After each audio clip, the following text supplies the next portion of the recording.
The American government has no power to tell the country that we are using as a slave labor colony to return people that have been deported there falsely. That's an interesting statement from a Rhodes scholar, by the way. All this false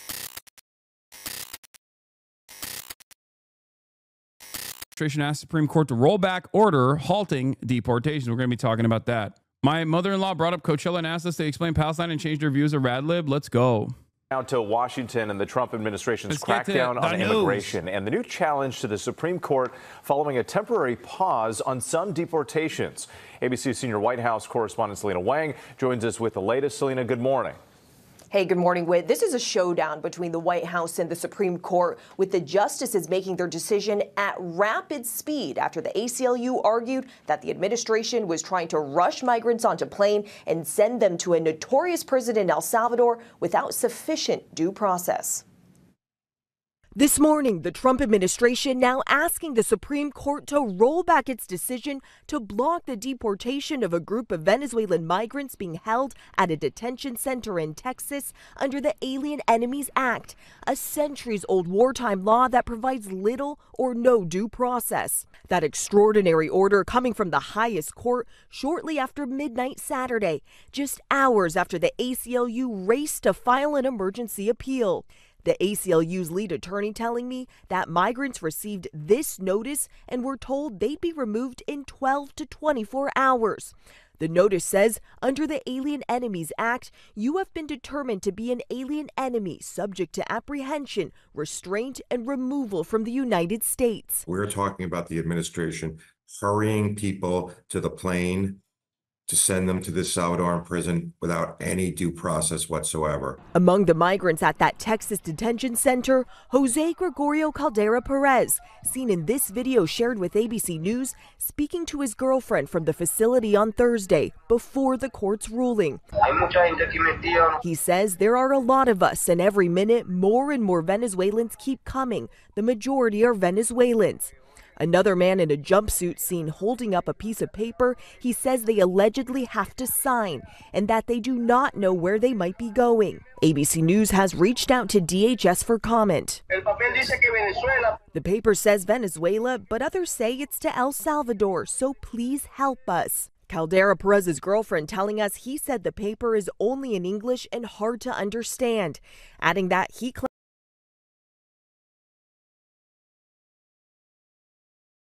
he and a group of detainees were taken to an airport near the facility on Friday and told they were about to be deported. Then he told her once they arrived, an officer informed the group they were being sent back to the center and would not board the plane. Overnight, Justices Samuel Alito and Clarence Thomas releasing their dissent, calling the midnight order unprecedented and legally questionable relief. The Trump administration also arguing that the Supreme Court's block was premature and asking the justices to clarify that its order only stops them from deporting migrants under the Alien Enemies Act and not under other authorities. That's the same act invoked back in March to deport hundreds of Venezuelan migrants to the prison in El Salvador. Among them, Kilmar Abrego Garcia, a father living in Maryland who was mistakenly sent back to his home country despite a court order barring the move. He was traumatized by being at CCOT and fearful of many of cell blocks. The White House says they're confident they'll ultimately prevail against what they're calling meritless litigation. And it's also another busy week ahead for the Trump administration in the courts, with multiple hearings scheduled focused on the administration's use of the Alien Enemies Act. So in all of these legal cases, Janae, this legal battle is only beginning. Certainly is. Selena Wang, thank you so much. President Trump, who met with El Salvador's president this week, made it clear he does not intend to seek the return of Abrego Garcia to the United States. Deportation without due process is at the center of the Abrego Garcia case. The administration claims he is an MS-13 gang member, something his family and his attorneys deny. Maryland Senator Chris Van Hollen flew to El Salvador himself to try to get a meeting with the man whose family, including his wife, an American citizen, is still in Maryland, pushing for his return. First, authorities refused, but late Thursday, Senator Van Hollen was able to sit down with Abrego Garcia, who was not in his jail garb, and not in the hellish Sikot prison, but instead in plain clothes at a nearby hotel. While President Trump accused Van Hollen of defending a violent gang member, the senator says the issue goes far beyond the case of Abrego Garcia. If you deny the constitutional rights of one man, you threaten the constitutional rights and due process for everyone else in America. Yes. And Senator Van Hollen joins me now. So you had this extraordinary trip to El Salvador. When you got there, you demanded, or you asked to see Abrego Garcia. You were flatly denied, and then suddenly they brought him to see you. Explain, what happened? Well, you're right. I was denied by the vice president. I then, the next day, tried to drive to Sikot prison, which is this notorious prison. Yeah. Soldiers waved me to the side of the road about 3 kilometers out. I said, "What are you doing?" They said they were gotten orders not to allow me to proceed. Not even to get within miles of the... Yeah, 3 kilometers. I asked them if they knew anything about the health of Abrego Garcia. They said they knew nothing about it. We had a number of press conferences in El Salvador pointing out that they were complicit in this illegal scheme with the Trump administration and pointing out that it's illegal under international law to prevent any communication with a prisoner. Because his family hadn't heard from him, nobody had any contact for weeks. That's right. This is a guy who was just abducted off the streets of Maryland, put in a couple airplanes, didn't know he was going to El Salvador, and ends up in the most notorious prison. So how'd you end up meeting with him then? What happened? I think at some point the president of El Salvador realized it was looking really bad to have this person who'd been... I'm telling you, dude, this only happened because Van Hollen pressed hard and because you guys protested against this. Now, imagine if more Congress members would also demonstrate the same moral courage against the false deportation proceedings for people who have done nothing wrong, but simply said mean things about Israel, like simply wrote an article in the student newspaper about how Israel's doing a genocide, something that we all know is true, by the way. Like conservatives that kept crying about over and over and over again about free speech in 1984 and how libtards want to ban the truth or whatever the f are straight up watching this unfold. Just a few days ago on... What is this? The Palestinian Buddhist arrested by ICE? Oh, about Mosin? Someone said he talked to his Israeli student or something as well. Is this the video? I think that... I truly think that the next stage in this is for bold leadership from Bernie Sanders. His own constituent was kidnapped in a similar scheme. The one that Hank Green is talking about here. Like, this has to happen. Similar things to what Van Hollen is doing has to take place with Rumeysa Öztürk, with Mosin, with Mahmoud, with all of the people that are being detained right now, because they participated in student protests against Israel's genocide. It's completely unacceptable. And seeing that this kind of action actually has, this kind of action still at this stage has a reaction from other parties involved where people do actually back down a little bit and concede a little bit. All it takes is for some politicians to demonstrate bravery. It's right there for the taking. Absconded from America, from the streets of Maryland, in one of their prisons and not able to communicate. So I ended up getting a call saying, "We will bring him to your hotel." And that's how we met. So did you walk into a trap, though? I mean, they bring him to your hotel. He's in the civilian clothes, and you met with him. We saw the images. You put out the picture of meeting with him. The beginning of the meeting. You're sitting there. You're drinking water and talking to the guy in the hotel lobby, I assume. And then at some point they bring in these glasses that look like margarita glasses.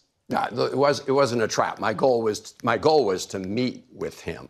Yeah. And make sure I could tell his wife and family he was okay. That was my goal, and I achieved that goal. You're absolutely right. that the Salvadoran authorities tried to deceive people. They tried to make it look like he was in paradise. They actually wanted to have the meeting by the hotel pool originally. Really? Absolutely. Absolutely. We had to negotiate that. They wanted to put me right overlooking the pool. In fact, if you had a different angle on the camera shot, you would see the pool. Because they did, right. The Bukele miraculously risen from the death camps and torture and sipping margaritas with you.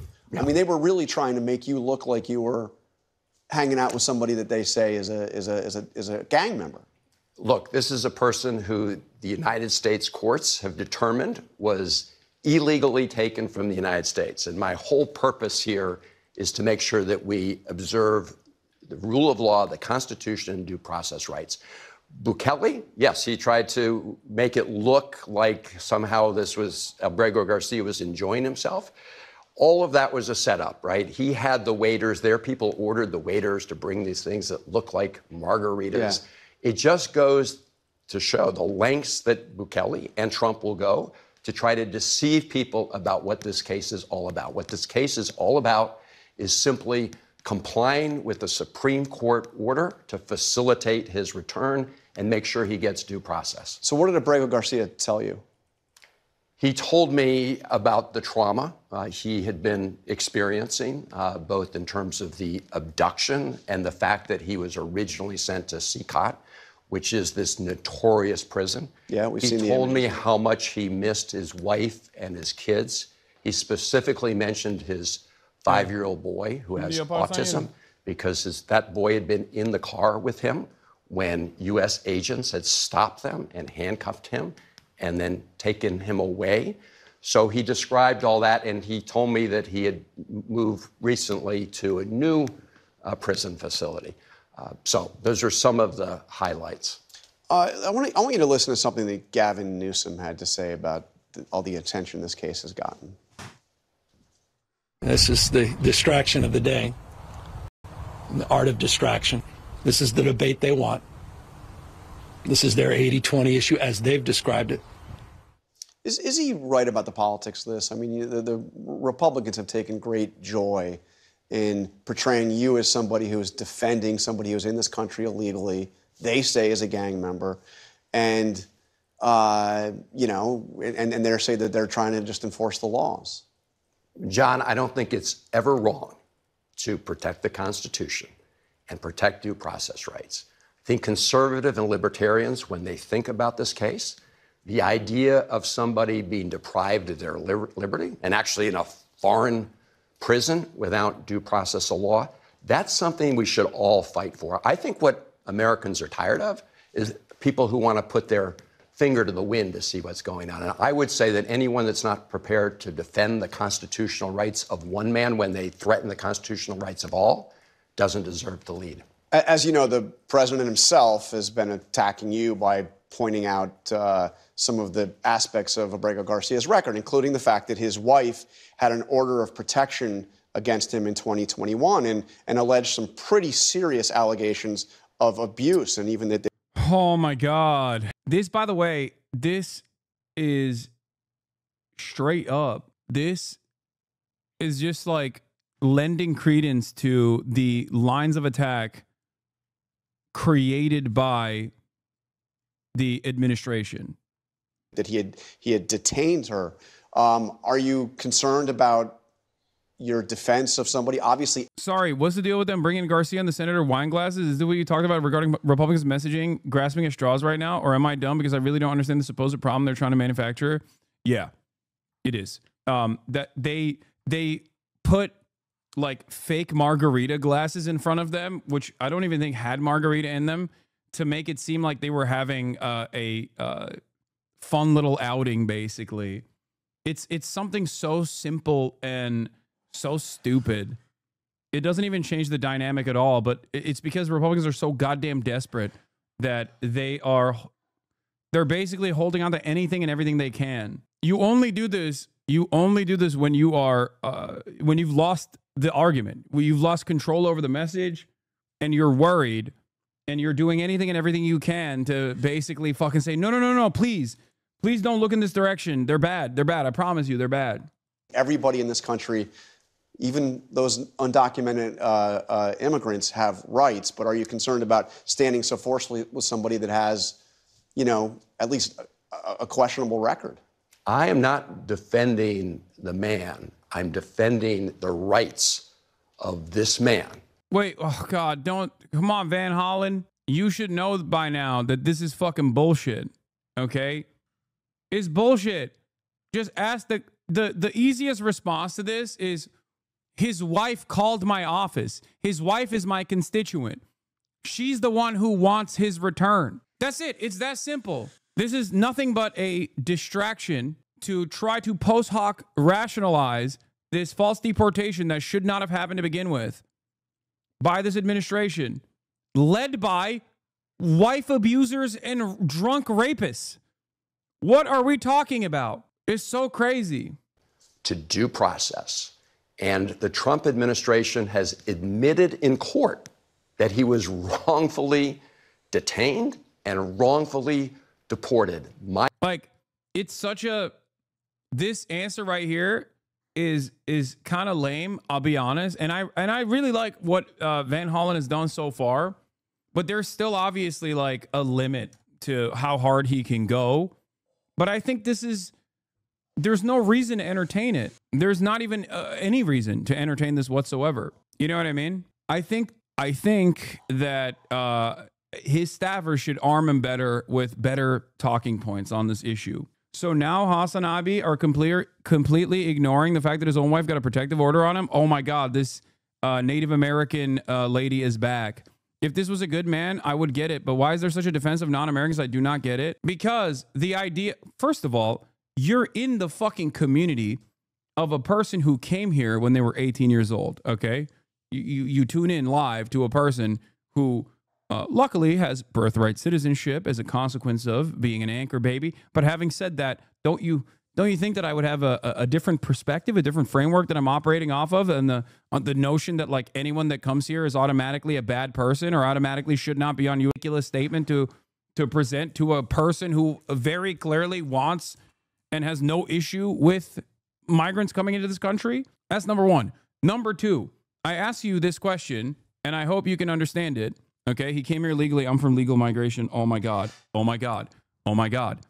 First of all, he was legally present in the United States of America. He was literally a fucking union member as well. He had gainful employment. So you're wrong. He has a wife that is an American citizen. He has children that are American citizens. He was de facto legally on U.S. soil, especially after he got a court, an immigration court, to stop him from being deported to El Salvador, his nation of origin. Okay? That's number one. Number two, if you think, aside from the fact that he came here illegally, which is what you keep repeating. By the way, chatters, this is the lady from yesterday that we thought was a Fed, who's like, I'm a Native American who wants land back, but also will entertain the stupidest fucking white nativist anti-immigration arguments that the racist Republicans present. Okay? Very cool. Anyway, actually, it said that he crossed the border at 16. Wait, what? This person, first of all, let me just explain something to you, okay? You know how natives will say no one is illegal on stolen land? I don't know if you've heard this statement before. I don't know if you've ever internalized it or if you ever thought about it, but I think it's a pretty valid assessment to make. Not only that, but also, this is only an issue if people that are coming in to the United States of America are actually causing issues, okay? Like real issues. If I'll hand it to you, okay? I'll help you understand this. If what Donald Trump said about undocumented migrants was true, the fact that undocumented migrants seemingly from all around the world are coming into the United States of America with one goal in mind, which is to undermine America and do rapes and mass murders, and they're killing 100,000 Americans every year, then yes, mass deportation would be valid, okay? That would be an invasion. Except that's not what's going on. That is completely fucking made up, okay? That's it. This is the problem. At the heart of the problem lies a fucking severe sequence of lies that dumb fucks like you believe in. It has nothing to do with things the right way. Come on now. you are too stupid to understand that asylum applications are a legal and valid form. And in order to process an asylum application, you need to be inside of U.S. borders to begin with. Many of the people that you think are undocumented migrants or illegal aliens are simply applying for asylum. That's number one. Number two, this person already had a withholding of removal, which means that he was legally on U.S. soil at that point, okay? I am for legal migration. No, you're not. You're a fucking idiot because you're literally talking about someone who had a right to be here at this point. He had a right to be here. It's dangerous to cross illegally. That's my stance. Why has he not gotten legal citizenship? Stop calling me stupid. What the fuck, whatever. Because you are stupid and you need to hear it over and over again. Do not call me names, dude. You are tripping. The very fact that I didn't ban you yesterday after you ate up an hour and a half of my time and everyone else's time in here because I tried to walk you personally through the steps piece by piece by also bringing it back to your own like personal association with your own identity, with your own culture as well, hoping that that would trigger something in you to recognize how silly you're being about this issue. And it seemingly didn't work. Means that I should be doing way more than just fucking calling your names. I should be banning you and moving on because I do not want to break the law. Okay. I'm going to take two different steps here to explain something to you. One, there are a sequence of unjustifiable laws. Okay. Completely ridiculous laws. For example, being Jewish was illegal in Nazi Germany. Would you say, don't break the law, don't be Jewish? No, you wouldn't. For example, freeing slaves was illegal at a certain point in this country. Would you say, don't fucking free slaves? What do you mean? The law's the law. That is an idiotic argument. Legality and morality are two separate concepts. You should be an adult and be able to figure out that there is a difference between the two. Okay? And that one trumps over the other. That's number one. Number two, in this circumstance, and in many cases when people are talking about someone being an illegal alien, those people already have the proper documentation and the proper clearance from the government to be here, to work here. They're just simply saying that they're illegal aliens, okay? A withholding of removal to where your nation of origin is a higher standard to fucking clear than even an asylum application. It is a de facto legal allowance to be on U.S. soil unless you do something that is completely fucking heinous, okay? My mission and my purpose is to make sure that we uphold the rule of law, because if we take it away from him, we do jeopardize it for everybody else. And I do want to point out, Carl, yes, the Trump administration is trying to change the story. They're trying to detract attention. Here's where they should put their facts. They should put it before the court. They should put up or shut up in court. Because Judge Zinnes, who's the district court judge in this case, said, and I quote, they put no evidence linking Abrego Garcia to MS-13 or to any other terrorist activity, unquote. She says that a couple times in her decision. So, Mr. President, you're being wildly disrespectful of the foreign concentration camps. I know. And Republicans and anybody involved with this, take your facts to court. Don't put everything out on social media. As to his wife is the one who is asking us all to bring him home so his rights can be respected. Okay, he came back around to that point, so I'm happy that he did. And in fact, even if he is a gang member, that doesn't mean you don't have rights, due process rights. Well, exactly. But again, the place to litigate that. This is also good as well. This statement in and of itself is also one that should be repeated too. Like, even having gang associations is not automatically illegal. We're so far removed from that part of the conversation because the needle has so firmly planted in the fucking most reactionary position at this point where everyone is trying to fight any battle they can at the edge, at the tip of the fucking spear at this point. Like, people are like, hey, can we get due process again, please? Meanwhile, we've forgotten like that there are 11 other steps even before this point that are also completely unconscionable and completely ridiculous. Is in the courts, and they've not put the evidence before the judge in the case. So again, put up or shut up in court. Let me ask you also, we heard from Tom Homan, which we'll be playing shortly. He was very critical of you, not surprisingly, and said, you know, that he was he was alarmed that you would go to El Salvador to meet with an alleged gang member. He didn't say alleged, but a gang member. And when you have not taken a single visit to the border over the past 4 years or shown concerns about what was happening at the border. What is this? Dude, what the fuck is going on? Is this on Fox News or ABC, man? This is like... Yeah, he's been living in Maryland with his U.S.-born wife and son after being provided protected legal status and legal work authorization in 2019. The protected status was granted after an immigration judge agreed with Abrego Garcia that his life was in danger if he was sent back to El Salvador. But this person still fucking does not get it. Whatever, have a nice day. I still think you're cute, but wow. Whenever people say there's a legal way to come into the country, they, one, completely refuse to recognize that his status in this country was legal de facto. Okay, he was de facto legally in the country. He had a work authorization. And number two, the legal pathways of entry into the country in terms of getting immigration status are shut off to people like this. Okay, nobody is fucking trekking 2,000 miles across treacherous terrain, braving the fucking elements and coming in here for fun, okay? They're not taking the hard route because they're all a bunch of fucking YouTubers and TikTokers who wanted to do the crossing the border challenge, okay? They're doing this because the legal pathways are deliberately shut off to them.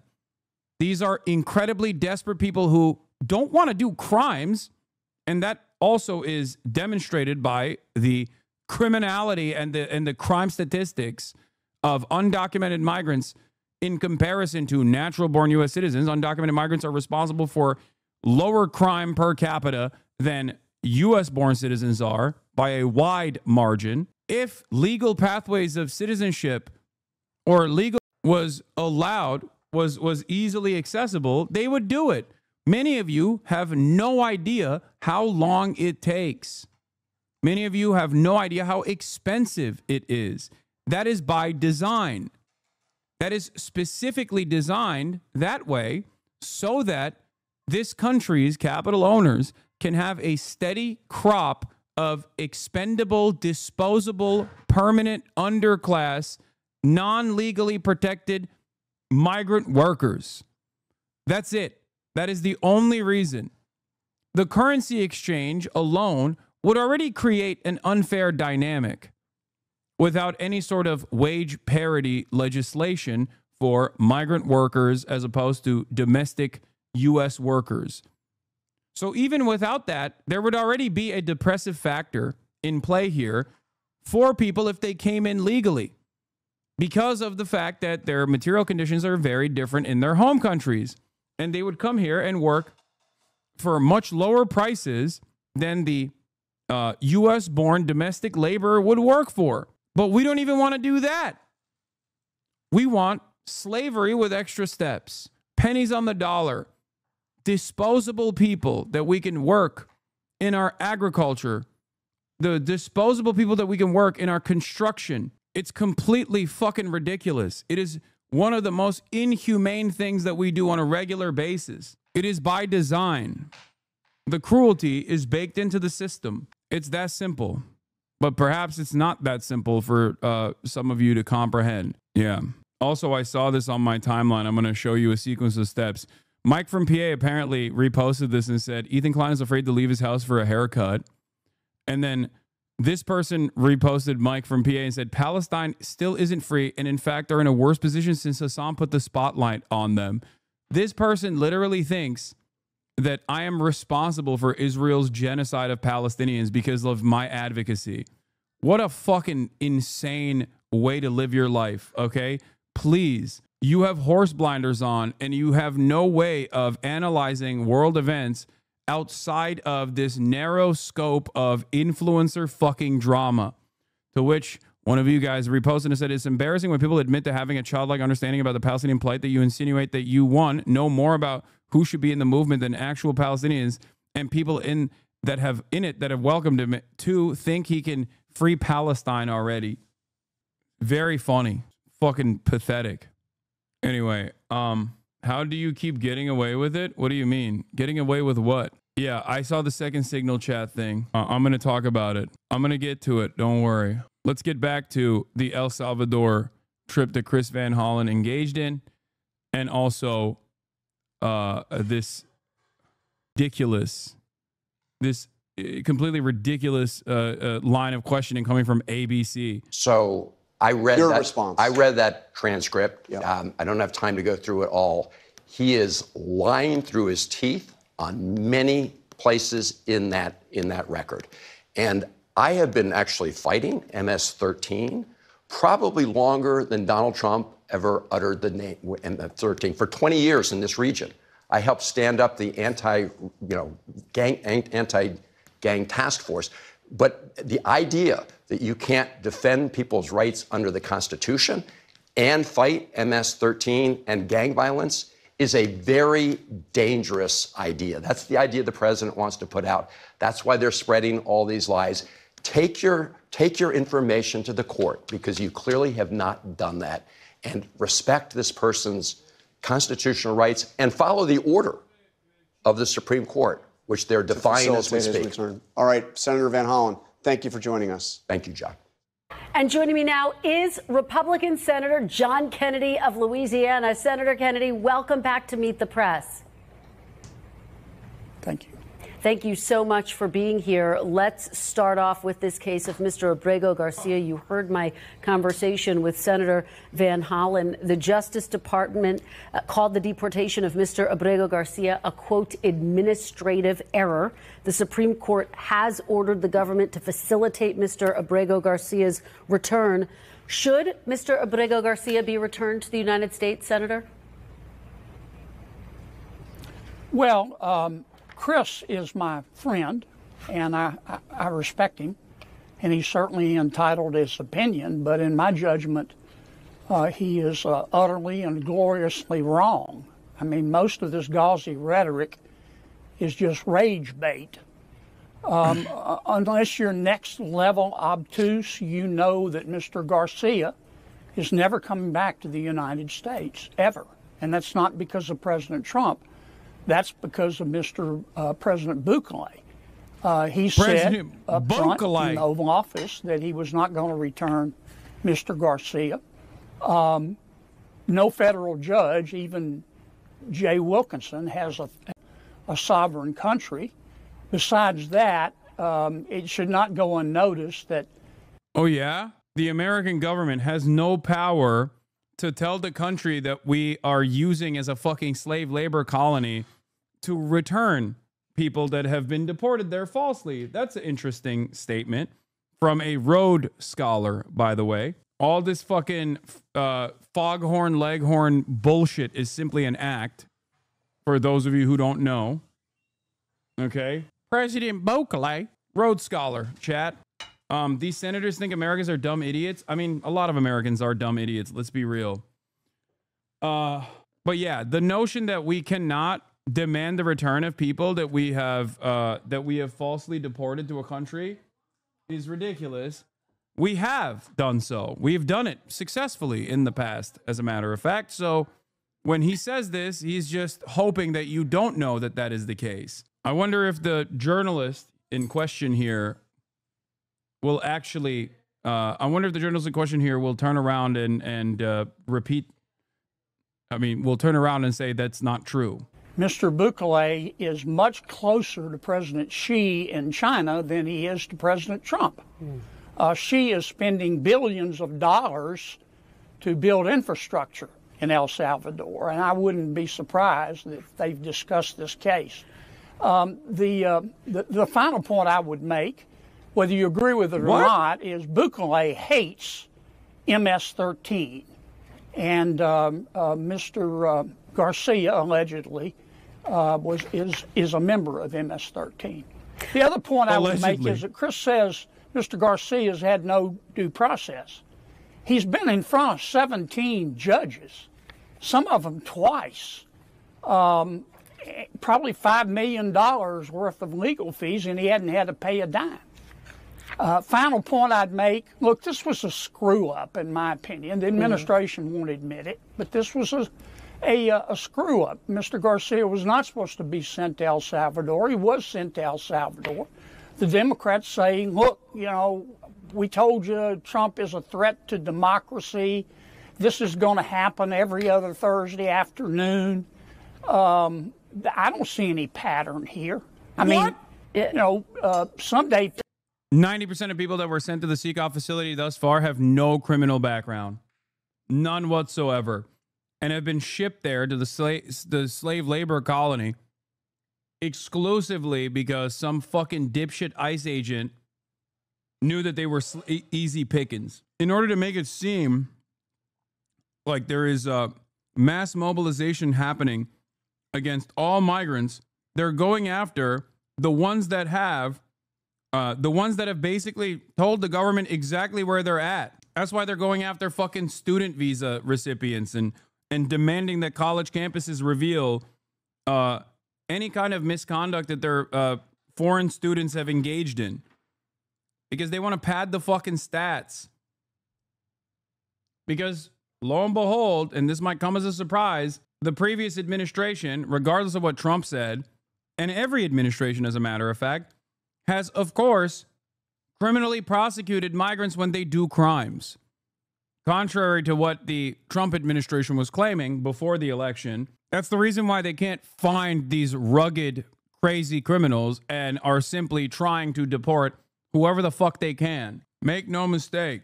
They're deporting motherfuckers for jaywalking and shit, and there's a reason for that. pigs may fly, but I doubt it. Senator, this is notable because you are saying. Yeah, in Trump's first term, ICE returned a man to the U.S. after deporting him to Iraq in a contravention of U.S. federal court order. They did it before, they can do it again. But this is just one instance. Trump is also, or previous administrations have also demanded the return from El Salvador too. The idea that this is impossible is fucking ridiculous. In your words, this is a screw up. I mean, are you concerned that more mistakes could happen? Well, sure. None of us want mistakes. Mistakes bad. Doing it right, good. Yeah. But it was a screw up. And I understand why the administration is bowed up and said we won't admit it's a mistake, because if they do, they'll have their throats torn out. But it was a screw up. I don't see any pattern here. I've been listening to my Democratic friends say for, I don't know, since God was a child, that Trump is a threat to democracy. I don't see any pattern here. I see a screw up. Well, and the concern for the very fact that even John Kennedy has to concede that this is a mistake, but it's not a pattern, is a concession. It means that the pressure point, the pressure is working. Okay? I'm telling you right now, there is finally a little bit of a fucking vibe shift that's taking place. For the record, he's still lying.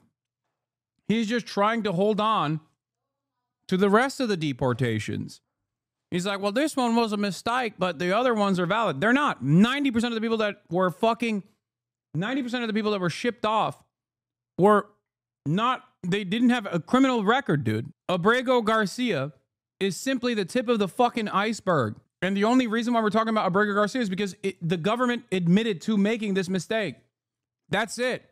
For some people is that if there's one screw up, it does become a slippery slope. It is worth noting Mr. Abrego Garcia has not ever been charged with a crime. And in terms of what the courts are saying, they're not saying this is under the jurisdiction of the president of El Salvador. They're saying this is the responsibility of the U.S. government, the Supreme Court ordering the Trump administration. Like, are you using 90% of the hyperbole or fact? It's a fact.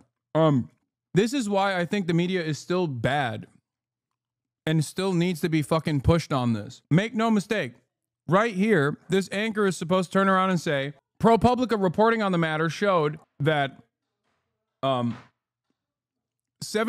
have no criminal record whatsoever, and 90% have, beyond the 75%, 15% of them have like jaywalking tickets and shit like that, parking tickets. Like, she should say that.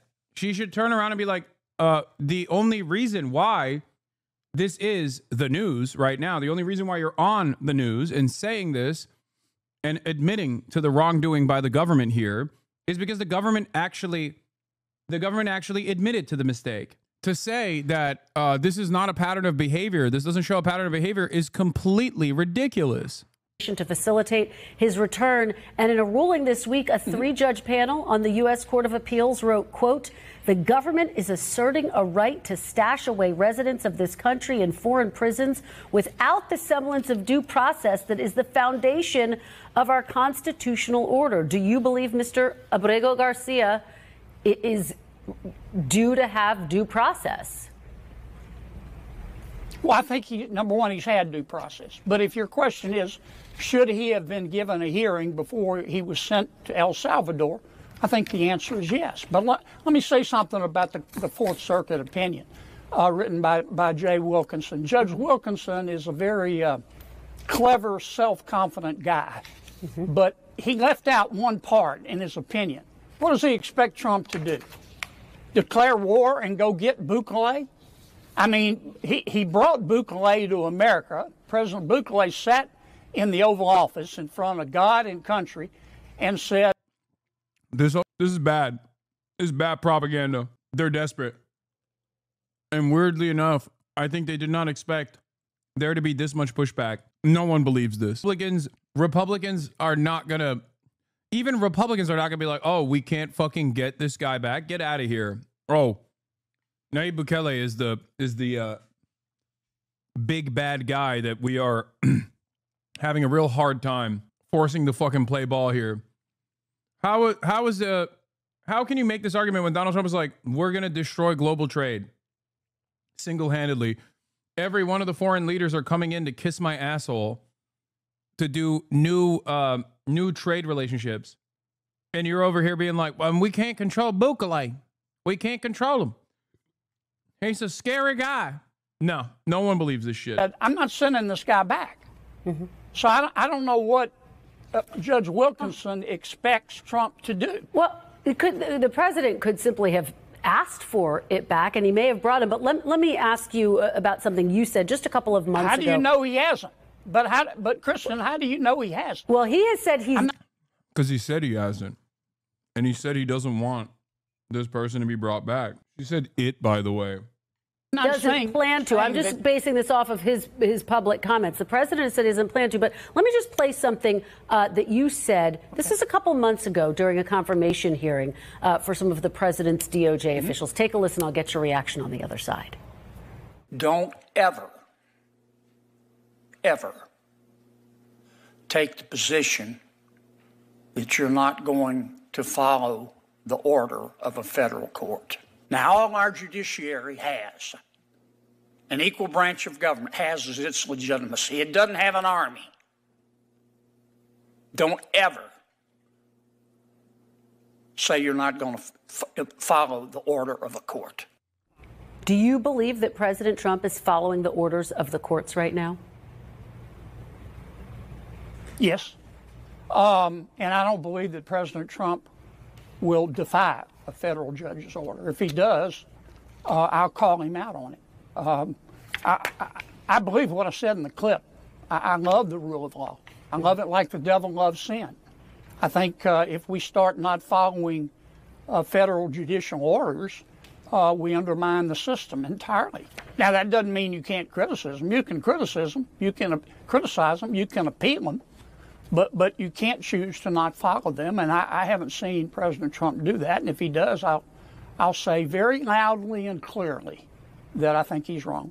Okay. Let me ask you about something else President Trump said this week. He said he would like to send what he called, and I'm quoting him, homegrown criminals, meaning U.S. citizens, to foreign prisons like the one in El Salvador. Senator, do you think the law allows the president and U.S. citizens to a foreign prison? Like the devil loves sin. What do you mean? No, ma'am. Nor should it be considered appropriate or moral. We have our own laws. We have the 8th Amendment to the Constitution. We shouldn't send prisoners to foreign countries, in my judgment. Yeah, until Trump does it, In which case, you're surprised he said that? Chat, everything that you're watching on screen is a carefully crafted persona. He is a monstrous piece of shit. Just like many other politicians are. John Kennedy is uniquely bad. He's just saying not what he's actually going to do. He's just saying what you want to hear. Wake up. If you think that once Trump starts that process, that John Kennedy will stand firmly against it, you are wrong. Okay, let me switch gears here a little bit, ask you about President Trump's agenda, because I know y'all are going to be very focused on that. Senate Republicans split right now, Senator, over whether to allow tax hikes on wealthy Americans as a part of that budget bill that you're trying to pass. Bloomberg News is reporting that the House proposal would set the rate at 40% for taxpayers earning $1 million or more per year. That's up from the current top tax rate of 37%. Senator, would you support increase?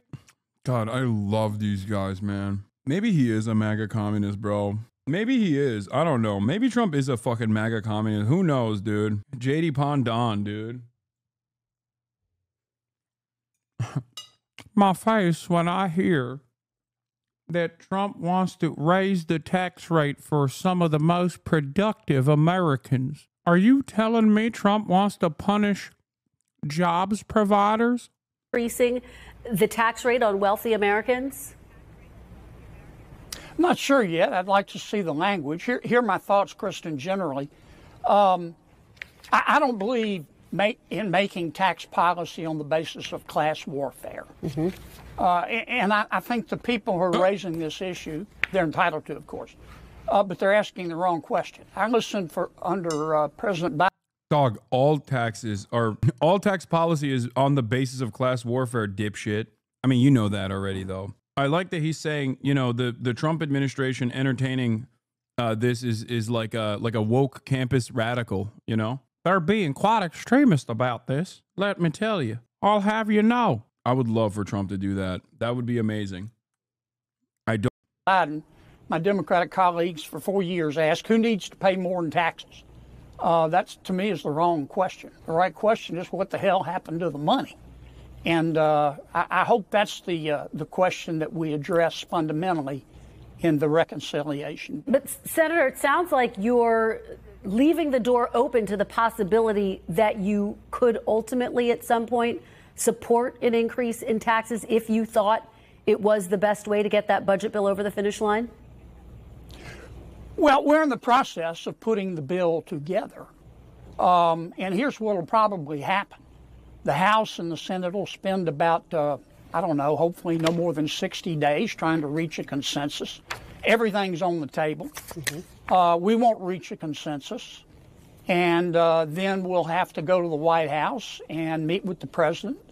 And after a few hugs and a cup of hot cocoa, the president will arbitrate here and say this is in and this is out. And then he's going to have to put his muscle behind it to pass it. But this bill is important. It's our way of lowering prices. You lower prices by cutting spending, by deregulating the economy, and by designing a tax code that looks like somebody designed it on purpose in a way that stimulates growth so wages go up. Senator, and that's my objective in all this. Senator, we are almost out of time, but as you know, tensions have been mounting between the president and the Fed chair. Would you support President Trump removing Jerome Powell as Fed chair? I don't think any president has the right to remove the Federal Reserve chairman. I think the Federal Reserve ought to be independent. I think that Jay Powell and President Trump need to sit down and once again have a hug and a cup of hot cocoa and work it out. My experience with Jay Powell is that he's got tiger blood. He's going to do what he thinks is right. And he's not going to go down in history as the Federal Reserve chairman that allowed inflation to become wild as a March hare. And he's going to do what he thinks he's got to do. All right. Senator Kennedy, thank you so much. I want to wish you and your family a very happy Easter. Thank you for joining us. We really appreciate it. Thanks for watching. Stay updated about breaking news and top stories. Just hours. Why hasn't Trump fired Jerome Powell? What do you think? Couple reasons. Because it will collapse the economy even further. Ya tamam baba git, önemli değil. Hayır değil. I think that it would be unwise. Before the Supreme Court stopped the administration from deporting a group of Venezuelans using the centuries-old Alien Enemies Act, the president's border czar was fiercely defending the law's use. I spoke with Tom Homan Friday and began by asking him about Senator with Kilmar Abrego Garcia. Senator Van Hollen has obviously got a chance to meet with him, but he had to travel to El Salvador to get any information. Does that concern you at all? I mean, these are people sent by the United, I mean, in his case, sent by the United States, and not even a U.S. senator could get any information about his whereabouts or the condition of his incarceration without actually going down and making the trip to El Salvador himself? Well, he obviously knew his whereabouts because he went there to see him. But you know what bothers me more than that is a U.S. senator traveled to El Salvador on taxpayer dime to meet with an MS-13 gang member, public safety threat, terrorist. I mean, in the meantime, the day before he traveled, an illegal alien was arrested. You're a terrorist. You're the actual public safety threat and a terrorist. And also so ugly that I think we should just deport you on the basis of that. Tom Homan should be jailed simply for the crime of looking the way he does. And before people say, Hasan, Tom Homan might not hear what you have to say, but my friend that looks like Tom Homan will. No one else looks like Tom Homan, okay? This is a very unique look. Is your friend Baron Harkonnen? No? Then shut the fuck up, okay? For who said Tectone does? Okay, well, Tectone can hear it too. I don't care. For murder were released to the streets rather than honoring an ICE detainer in his very own state. What concerns me is Van Hollen never went to the border the last 4 years on Joe Biden when he had a 600% increase in sex trafficking in women and children. You have a record number of no-inspected terrorists crossing that border. You had 250,000 Americans die from fentanyl overdose because of the open border. You had over 4,000 illegal aliens died making that journey, which is a historic record. What shocks me is he's remained silent on the travesty that happened on our southern border. Many people died. Thousands of people died. I've met with hundreds of angel moms and dads who buried their children that were murdered by an illegal alien. How many angel moms and dads has he met in the state of Maryland? That's what concerns me. He says that he has done this because it's the issue here is due process, and it's following a court order. The Supreme Court has said that the administration needs to facilitate his return so he could get through, have his chance at due process. I think, and I understand to facilitate, but he's also in the custody. He's a citizen and national of the country of El Salvador. El Salvador would certainly have to cooperate in that. But again, I'm on the loop on that. I'm not an attorney. I'm not litigating this case.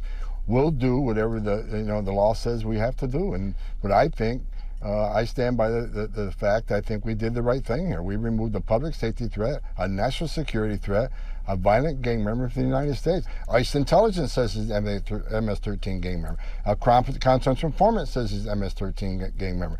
The country of El Salvador says he's an MS-13 gang member. I think he's exactly where he should be. But you said that the El Salvador would have to cooperate. You have no doubt that if President Trump wanted him returned, that he could ask President Bukele to return him, right? I mean, President Trump could make this happen. I can't comment on something I don't know. I can't. But what do you think? I mean, you know, President. I'm not involved in. I mean, you know, President Trump. You've talked about how, he can get things done. I mean, if he wanted the guy returned, he could get him returned, right? I do. I'm not going to comment on conversations I'm not a part of. I don't know what conversations they're having, who's having what conversation, what officials. I'm not in the loop on that. So more broadly, let me ask you. I know you're a law guy. You've sworn. Amazing. This is amazing. I love that this is the argument now. You fucking lost it. If your argument is, the all-powerful American government simply has no motion to fucking demand the return of someone who has been shipped away to El Salvador, in spite of the fact that we have done it time and time again throughout American history. Like, false deportations take place, even with due process, and brought back people that we falsely deported. I like that the argument from this administration, especially of all administrations, is, nah, we just have no motion. We have no power over the nation of El Salvador. An oath to uphold the Constitution. You did that through your entire career. The general principle I want to ask you is, do you agree that the Constitution extends, those constitutional rights that we all have, extend to every person in the United States? Every person, no matter what crime they're accused of or no matter their legal status? And we have followed the Constitution. We have followed the law. I am confident that everything we've done is follow the law and is within the constitutional constructs. Absolutely. And so that right of due process is something, the Fifth Amendment right of due process extends to everybody who would be deported. Well, they have a chance to have a hearing on this. The length of due process is not the same under the Alien Enemies Act. That's why the Alien Enemies Act was created. President Trump invoked the authorities he had of the Alien Enemies Act, an act written and passed by Congress and signed by a president. We're using the laws on the books, the statutes on the books, to secure the border and remove significant public safety threats and national security threats to this country. But let me get more specific on this. The Supreme Court has long held that constitutional rights extend to every person in the United States. Justice Scalia, a majority opinion that he wrote back in 1993, wrote, "It is well established that the Fifth Amendment entitles aliens to due process in law in deportation proceedings."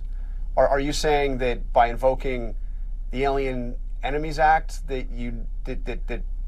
undocumented immigrants are not entitled to those due process rights under the Fifth Amendment? Well, I'm saying the procedure under Alien Enemies Act is less than it is there in like a Title VIII removal proceeding, and we're following the rules of the Alien Enemies Act. Again, I think this administration has followed the law. They've used statutes enacted by Congress, signed by a president, to remove the terrorists from this country. I'm not saying, I'm not arguing over here that nobody should get due process. I'm just saying there's a different process under the Alien Enemies Act, less of a process than you see through Title VIII. Let me ask you, do you have any qualms about sending people to that notorious prison in El Salvador with no assurance that they will ever have a chance to get out? People that have no record, have not been convicted of any violent crimes. Do you have any qualms about that? I believe removing public safety threats and terrorists, designated terrorists, to that prison in El Salvador. Tren de Agua, MS-30 is a designated terrorist organization. What you don't know, what most readers don't know, they haven't seen the experience what I've seen in my 40 years. I started in Border in 1984. I've talked to young girls, young as 9, that were raped by members of these gang cartels. I've held dead bodies throughout my career. I've talked to 100 angel moms and dads whose children were killed and brutally murdered by members of MS-13 who just didn't kill them. They mutilated them, they tortured them. So if people wore my shoes for the last 40 years and seen the travesties I've seen, they would understand that the worst of the worst need to be sent to a prison like that, because we got to protect American citizens, we got to protect this country. And you're saying there's no mistakes? No mistakes, that everybody's sent to this prison, again, with no guarantee of any right to have a chance to challenge their imprisonment, any prospect of release. And they did. None of these people, as you've acknowledged, have gone through a full trial. You need to read the Alien Enemies Act. We follow the Alien Enemies Act, and you're talking like it's a Title VIII removal. It isn't a Title VIII removal. That's a different procedure. Yeah, so you're acknowledging without Congress, without an Enemies Act. So no extended proceedings, no chance to prove their innocence. Somebody's got a bad tattoo. I'm telling somebody's you, we can go. Been accused. I mean, you acknowledge tattoos are part of the calculation here. I mean, you might have a tattoo. There's one factor out of many factors. I worked. Have you been an alien gang squad? Because I have. Tattoos are one of many factors that's going to determine someone's gang. It's not the only one. You can't say, okay, tattoo gang member. No, there's other indicia that's added to that tattoo. Tattoo is one factor that adds to other factors that make that determination. What I'm saying is you can't ignore a tattoo. That's one more factor that leads you to believe maybe he's a gang member. It's just not based on tattoos. It's based on a lot of other things, but tattoo's one of many. But no one's removed just because of a tattoo. In other words, the Alien Enemies Act means you can grab somebody and you can deport them without an extended hearing because you have labeled them a terrorist. because you've said you've determined that somebody is a member of the gang, and therefore they don't have to go through the extended process of the opportunity to have a full hearing. That's what you're saying. And let's just be clear. I'm saying we're following the laws of this country, and there's Okay. a different procedure for each one. We're doing things within the frame of the law. We're doing things legally. Okay. I stand by that. Now, again, I'm not a constitutional scholar. I'm not going to argue this in court. That's what the Department of Justice does. But I'm sitting here today thinking we've done the right thing for this nation, following the laws and the Constitution of this country. All right, Tom Homan, the Trump administration's borders czar, thank you for joining us this morning. Thank you. The White House responded to the Supreme Court's temporary hold on the use of the Alien Enemies Act in a statement from Press Secretary Caroline Leavitt, saying in part, "We are confident in the lawfulness of the administration's actions and in ultimately prevailing against an onslaught of meritless litigation brought by radical activists who care more about the rights of terrorist aliens So the than Supreme those Court. of the American people." Technology, online culture, journalists. So